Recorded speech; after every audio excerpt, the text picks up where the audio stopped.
Alright, so now today I'm going to talk about a pony that my dad bought many years ago when we were young. My brothers wanted him to buy a pony so bad, but he bought this pony that wasn't rideable. So anyway, I in my lifetime I have never learned to ride a pony or a horse. I think part of the reason that my dad didn't want us to have a pony or a horse was because he didn't like riding a horse. I think maybe it reminded him too much of his school days when he told me this, and years later, he said to me that he was not good at riding a horse, and when he rode a horse to school, the other school kids would poke fun and spook his horse and make it even worse for him. And so he quit trying to ride a horse to school, and he drove the wagon and horse to school that way.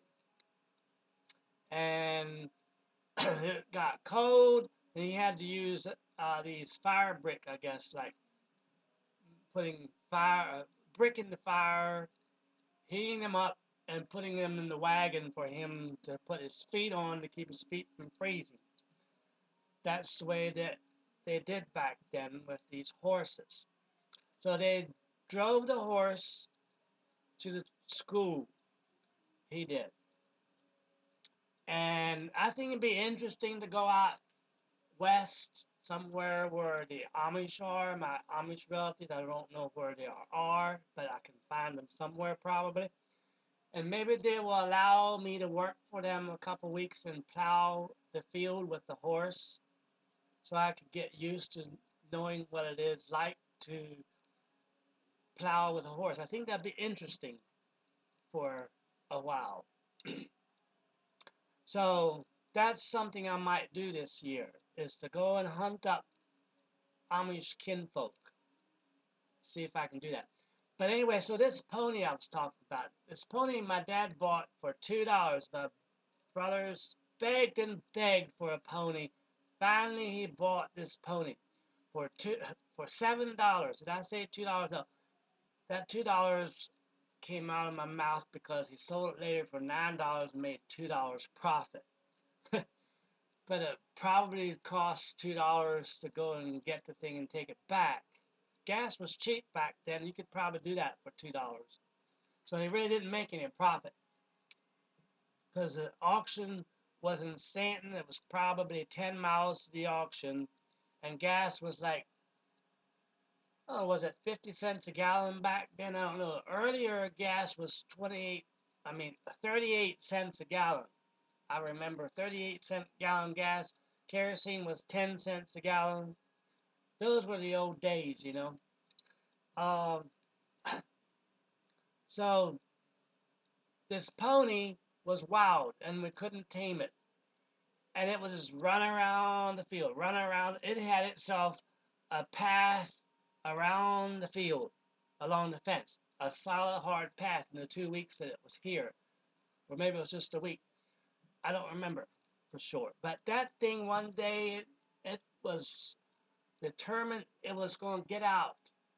And when my brothers went out to try to tame it, it wouldn't have it. And it made a beeline through the fence.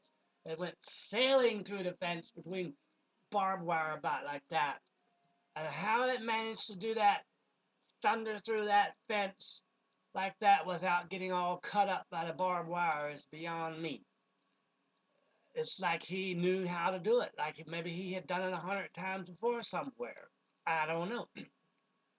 But he just spread his legs apart like an airplane, I guess, and he just sailed right through there, just thundered right through that there um, fence wire, and you'd have never known he did it because he wasn't hurt at all. And I don't know how he could possibly squeeze through there in the first place, let alone without getting scratched or cut up really bad, you know. But anyway, so he went over in that field, so we had to somehow get him, but we had a gap down at the corner where we could open the fence and let him in.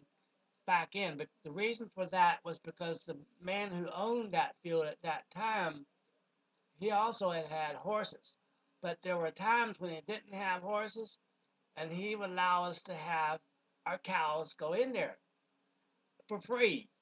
And so my dad would do that. And we had hay up there in the barn and all, and we were putting hay in the barn one day, and here he comes walking over to the barn to talk, I guess. My brother said, "Here comes the good man." Called him the Gutmann. That was Dutch. So earlier I said I didn't know German. I don't. I don't know how to read German. I don't know if my mom knows how to read German or not, but my dad does. But he never taught us. He never felt it was necessary to teach us to read German. But we did learn the Pennsylvania Dutch, and I never felt it necessary to pass that on to my children, so they don't know that. I don't know. Maybe they would still want to learn it. I don't know.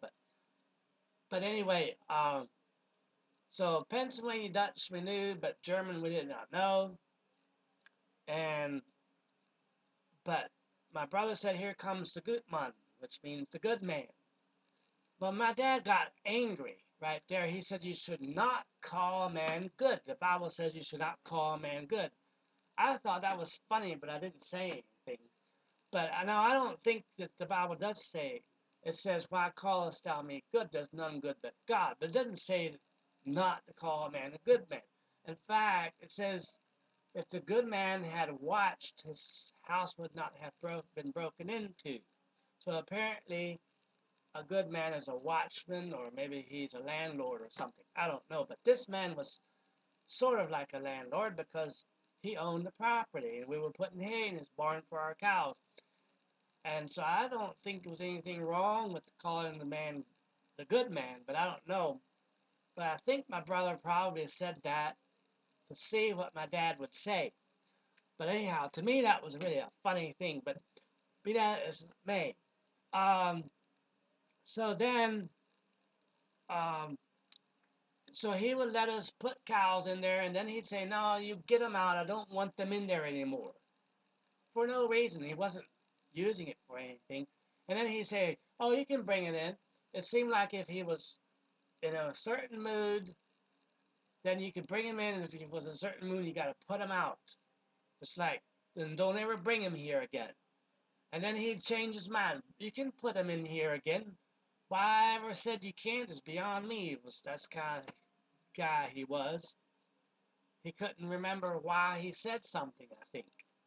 But one day, my dad decided it was time to stop it. When he offered it again, this went on for a few years, I guess. But when he offered it again, he said, "I'm not going to accept the offer." He was not going to play the game anymore. He was tired of it. So we never put the cows over there again. And I don't remember if it was during that time that the pony went over there, or it was later or earlier or what. But this pony was so wild, he just thundered through that fence, and then we brought him back. And my dad said it was time for that thing to go back to the auction. And so he wasn't here very long, really. So that was the story of the pony. Um, so we never had another opportunity to have a pony or a horse. So I don't know what it's like to have a horse. I would kind of like to know because I think that maybe that would be a good friend. I can communicate with cows, and some people communicate with horses. So I'm thinking that I probably could too. So I don't. Maybe one day I will have opportunity to learn to ride a horse, and maybe groom a horse or something, and just be a horse's friend, and have a horse for a friend. I don't know, but that has never been the case in my life. Uh, so that's the end of that story.